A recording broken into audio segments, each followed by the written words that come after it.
The Ponzi scheme is falling apart. Can you see that? Because I see it loud and clear. And much as we want to think, oh, the dollar can never go away, the dollar has gone away. I show you the purchasing power chart all the time. But you know what? I have in here, this is a U.S. Confederate bill. Gone. I can't use this to buy anything. I probably didn't even spend $5 on it because I don't spend a lot of even fiat money on this. So, gone away. It's a U.S. bill. I've got state bills here. Here, gone. This is a U.S. money currency. Used to be. Not anymore. This is a U.S. currency. This gold certificate. Can't use that anymore.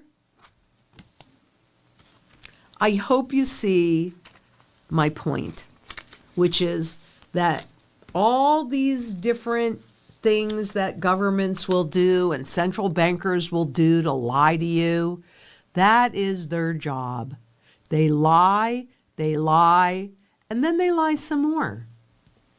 What you're seeing in the gold and the silver markets, and I'm not talking about spot, I'm talking about the physical markets, that's the truth. 33 different areas between government agencies, manufacturing, industrial, collectible, etc. 33 and not an exclusive list users of gold. 36 users of silver. Silver gets used up, doesn't it? Huge demand in silver. Silver is the fuse. It moves first. Gold, indestructible. It is the anchor. You need both. And even at these seeming lofty fiat money prices, this is not gold and silver going up. And that's really what I'm trying to tell you. It's really about the breakdown in the current fiat currency and money system. According to Lynette Zang, silver surged 34% in 1 month as confidence in fiat currencies collapses. Silver is the fuse. It moves first, she warns. With 36 industrial uses and rising demand, silver gets used up while gold stores value. The spike isn't silver going up. It's the dollar dying. Get physical now. Thanks for watching. Give a thumbs up and subscribe to Fine Metals for the latest insights. But let's look at let's look at the spot silver market. In the last month, that's up 34%, over 30, almost 35%. I think I did this to the month. Yep, 1 month. Now look, the reality is prices of gold and silver have been suppressed forever because a rising gold price is an indication of a failing currency. Can you see that the currencies are failing now? And I'll show you too. Look at this very interesting pattern that I saw where you would have a flat line and then a spike and flat line and spike, flat line and spike. I find this to be quite an interesting and telling pattern. It's almost like you can see the confidence eroding when you're looking at this chart. And finally, we'll look at spot gold. Now, you see similar kind of patterns, a little different to silver, but basically that same kind of pattern and that same kind of spike in the end. And how did that, Bitcoin was supposed to be digital gold. Is it digital gold? No. The world has spoken. Now, look, I'm not saying that they can't manipulate it because it's still pretty shocking to me that you see bankers and governments and central bankers rushing for adoption on this stuff. Why is it below 90,000? I mean, I could tell you what the fundamental value of an ounce of gold is. I can't tell you what the fundamental value of Bitcoin is because we don't have enough history to know what that is. With gold and with silver, oh, heck yeah. We've got thousands of years of history to determine that. And I know, and it's okay. You do whatever you want. I'm not telling you that you shouldn't own Bitcoin, but what I am telling you is if you do make that choice, make sure you are properly diversified because this Bitcoin, this is just a physical representation. There is no physical body for it, is not this. This uses energy, this stores energy. This is based on formulas, this is based on work. This is used in one place, this is used in 33 places. It's entirely up to you. You do whatever you're comfortable with, but it looks like the jury is saying, no, this is not gold. And of course, we recently saw that Jeffries sell Bitcoin, buy gold. This is not ever, I don't think the Japanese 40-year bond has ever been this high since it was issued. And a seismic repricing of risk across Asia with global bond market implications. That's what we're seeing here is that loss of confidence. And we've talked about confidence a lot. We will keep talking about confidence because every single Ponzi scheme has two key requirements, period, end of discussion. If you miss either one of them, it's game over. One is new money. Okay, they got that covered. They can just print it. No big deal. They'll just print it and devalue all the currencies that are out there. But the other is confidence. And remember, we've talked about this where we watched the layer of confidence, bank to bank. That went bye-bye in 2008 when the banks stopped lending to each other. Central bank to central bank, that was 2015 with the Swiss surprise when the Swiss central bank kept vowing to maintain the peg to the euro and then at the last minute broke that peg. That one's gone. And 2022, market to central bank confidence when they kept promising that they were only going to raise rates 50 basis points. And then at the last minute, and I will never understand why they gave this away, never. But they did 75 basis points.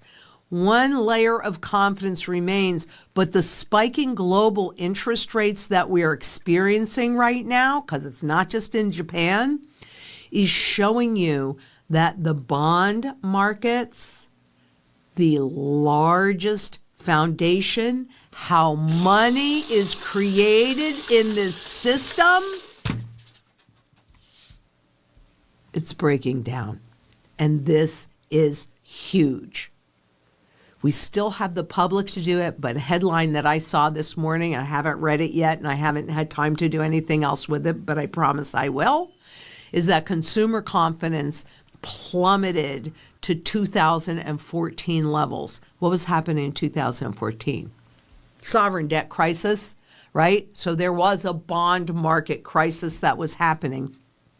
Most of that centered in Europe, but make no mistake, we are incestuously interconnected. So it doesn't really matter where it starts. It will finish with the world. Because much as we talk about deglobalization, and certainly in some areas that's happening, but not in the financial area, that's getting more and more globalized.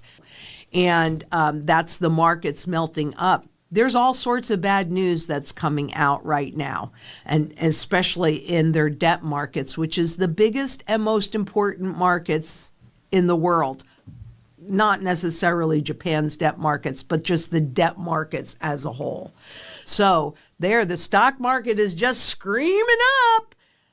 Makes it look good, but it's really a flight to safety. And again, going back to 2025, by 2025, the Bank of Japan now owns more than 52% of all Japanese government bonds. And that was what, back in April. So it's higher than that now. So what do? Why are they buying stocks and they're buying bonds? It's called perception management.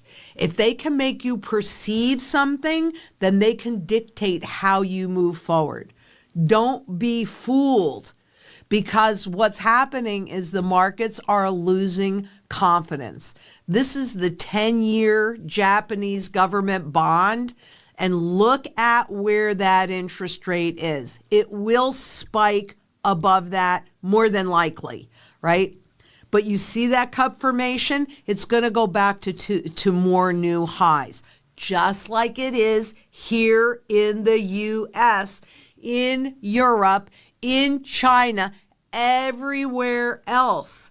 This is not just one little isolated incident. Oh, that's Japan. But does it completely annihilate the carry trade, where you buy it with a much lower or even negative interest rates you borrow from Japan at negative rates, and then you go out and you put it into some other asset or instrument that will give you a higher yield? Well, with interest rates at this level, that trade is dead. But it doesn't mean, oh, it's gone, boom, there are no consequences. Yes, there are consequences, because traders have to unwind their positions, which puts pressure on global stock markets as well as global bond markets. And the derivative markets, those are so opaque, we can't see what's really happening in them.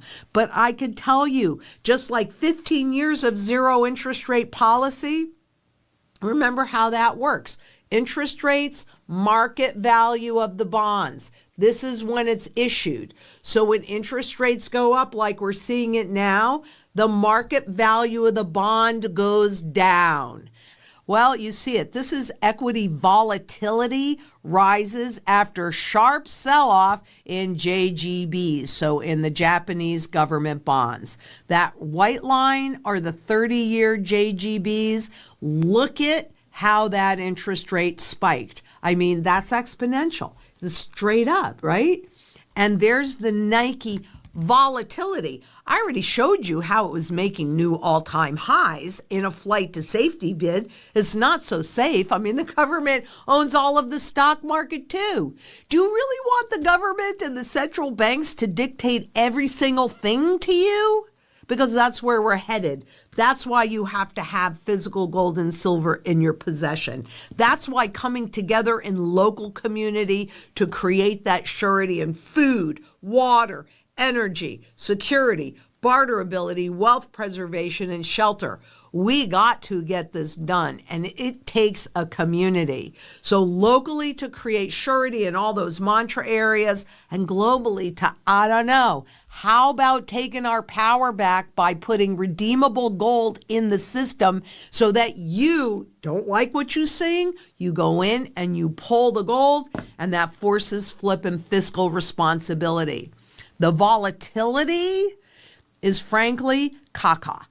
Why? Because the government can go in. Do you remember? I was there on Black Monday in 1987. I was there. That's when the plunge protection team was born. Do you think you're really seeing anything that's real in these markets? It's just a wealth and risk transfer mechanism. And the wealth is not going to float your way, because we all know my $10 trillion Zimbabwe note, of which I can buy absolutely nothing.